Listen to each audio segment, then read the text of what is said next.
और इस वक्त बड़ी खबर आजमीन के सफरे हज के मामले में प्राइवेट टूर ऑपरेटर ने सरकारी रेट के खिलाफ दरखास्त दायर की है। सुप्रीम कोर्ट में ये दरखास्त दायर की गई है। सरकारी रेट पर प्राइवेट टूर ऑपरेटर ने कहा कि आजमीन को सफर नहीं कराएंगे। तो इस वक्त की बड़ी खबर आपको दे रहे हैं। प्राइवेट टूर ऑपरेटर ने सरकारी रेट के खिलाफ सुप्रीम कोर्ट में दाखिल की है दरखास्त।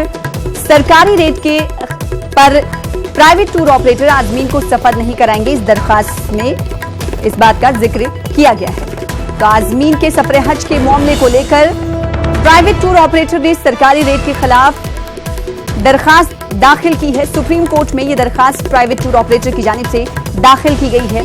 इस दरखास्त में कहा गया है कि सरकारी रेट पर प्राइवेट टूर ऑपरेटर आजमीन को सफर नहीं कराएंगे।